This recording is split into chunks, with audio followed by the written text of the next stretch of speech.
అందరికీ నమస్కారం అండి. సహస్ర ఎడ్యుటెక్ వీడియో ఛానల్కి స్వాగతం.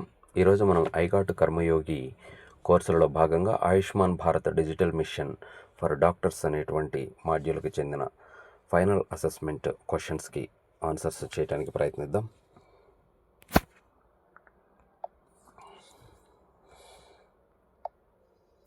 సో ఫస్ట్ క్వశ్చన్, ఏబిడిఎం ఎకోసిస్టంలో ఏది ఒక ప్రత్యేక ఆరోగ్య గుర్తింపును రూపొందిస్తుంది? ఆన్సర్, వ్యక్తి మరియు రోగి. సెకండ్ క్వశ్చన్, ఏబిహెచ్ఏ యొక్క పూర్తి పేరేంటి? ఆయుష్మాన్ భారత్, హెచ్ అన్నాడు కాబట్టి ఆరోగ్య ఖాతా. సో రోగి నిర్వహణ సందర్భంలో డిజిటల్ ఆరోగ్యం డాక్టర్లకు ఎలా లాభకరం అవుతుంది? ఇది ప్రారంభ నిర్ధారణ, చికిత్స ప్రణాళిక మరియు రోగి నిర్వహణకు మద్దతు ఇస్తుంది. It is answer. రోగులకు డిజిటల్ ఆరోగ్యానికి ఉపయోగపడని లాభం ఏది? వైద్య సేవల అధిక ఖర్చులు నిర్ధారించడం అనేది ఆన్సరు.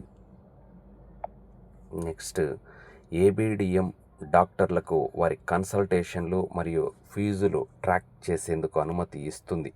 ఇట్ ఈజ్ రాంగ్ అండి. ఏబిడిఎం సందర్భంలో యుహెచ్ఐ యొక్క పూర్తి పేరు ఏమిటి? ఇది యూనిఫైడ్ హెల్త్ ఇంటర్ఫేస్ అండి, కాబట్టి third one answer. Next question, ABDM యొక్క చివరి ఉపయోగకర్తలు ఎవరు? ల్యాబ్స్ మరియు ఆసుపత్రులు, పౌరులు, డాక్టర్లు మరియు ఫార్మసీలు. These are all including ABDM, కాబట్టి పైవన్నీ ఆన్సర్. ఆరోగ్య సదుపాయ రిజిస్ట్రీ ఆరోగ్య సదుపాయాలను ఎలా ప్రయోజనకరంగా చేస్తుంది? ఇది పబ్లిక్ మరియు ప్రైవేట్ ఆరోగ్య సదుపాయాలకు ప్రత్యేక గుర్తింపును మరియు విశాల రెపోజిటరీని అందిస్తుంది. ఆన్సర్ అండి. ఒక వ్యక్తికి అనేక అభా చిరునామాలు ఉండగలవా? ఆన్సర్ ఎస్ అండి. అవును, అనేక అభా చిరునామాలను సృష్టించవచ్చు. లాస్ట్ క్వశ్చన్, ఆరోగ్య సమాచార ప్రొవైడర్ హెచ్ఐపిగా ఎవరు పరిగణించబడతారు? రోగి, ఆరోగ్య రికార్డులను పంచుకోవడానికి ఉపయోగించే అప్లికేషనా? రెండు కాదు. ఆరోగ్య సమాచారం సృష్టించేవారు, ఆరోగ్య సమాచారం అభ్యర్థించే వ్యక్తి. ఇది ఆరోగ్య సమాచారం సృష్టించేవారు.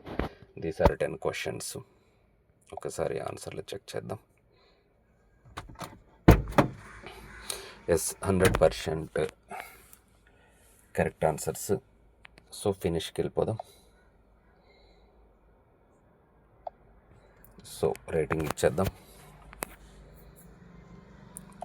డన్. సర్టిఫికేట్ ఇయర్నడండి.